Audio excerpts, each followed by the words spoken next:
Bonjour à tous, Nicolas Borassino. Vous avez été nombreux sur les réseaux sociaux à me demander des retours sur mon projet de drone sous-marin. Son nom c'est Bentix et c'est actuellement le premier drone sous-marin de type ROV 100% imprimé en 3D dans sa catégorie. Ici, Bentix, c'est un projet sur lequel je travaille maintenant depuis plusieurs années en parallèle de mes études et il est encore en phase de prototypage, de R&D et de conception.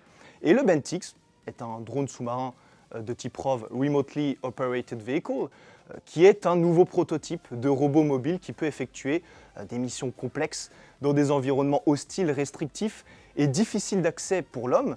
Et ici, sa polyvalence lui permet d'intervenir dans plusieurs domaines d'application, tels que l'intervention, la détection ou encore l'inspection sous-marine, tout en étant doté de plusieurs équipements. Alors ici, vous pouvez le voir, il s'agit d'une version Pocket, qui est à la fois ergonomique, compacte, facilement transportable, légère. Et ici, l'utilisateur va pouvoir la déployer rapidement et facilement dans l'eau parce que oui, la problématique à laquelle j'ai essayé de répondre ici, c'était de comment concevoir un nouveau prototype de robot mobile, notamment ici un drone sous-marin, et rendre cette pratique plus abordable. J'ai le plaisir de vous annoncer que aujourd'hui, je réalise enfin mes premiers tests et expérimentations dans les bassins de Nausicaa, le plus grand aquarium d'Europe avec qui je collabore. Et aujourd'hui, on a mon nouveau prototype sur lequel on va effectuer certains tests, notamment de maniabilité, le faire avancer, le faire reculer, le faire monter, descendre, l'incliner de différentes manières et tout ça en le contrôlant avec une manette via un câble à flottabilité neutre, c'est-à-dire un câble qui n'a pas d'influence sur le poids du drone. Il n'a pas d'influence, c'est-à-dire qu'il ne va pas permettre au drone de couler ni de flotter. Il va rester à une position neutre. On va également voir des tests de stabilité en termes de flottaison, de flottabilité ou encore de lestage, sachant que, on le sait tous, vous le savez peut-être, mais la masse volumique de l'eau douce et l'eau de mer n'est pas tout à fait la même.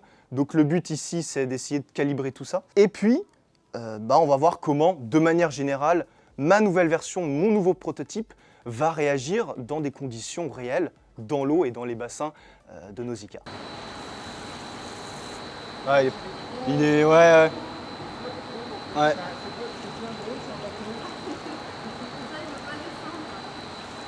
Ouais, il faudra rajouter du lest.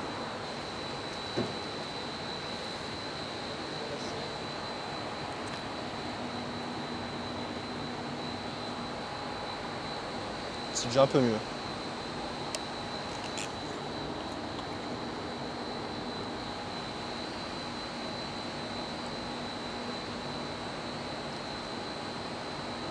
C'est déjà mieux, hein.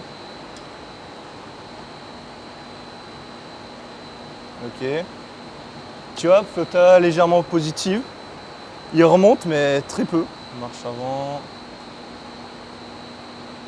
Marche arrière. Eh, il va loin quand même, hein. Ouais, tu vois, là, on est presque entre deux eaux, hein. Regarde. Il coule pas, il flotte pas. Il suffit que tu rajoutes les protections des moteurs et... C'est ça que tu voudrais? C'est cette flottez-vous? Ouais, Ouais. exactement ça.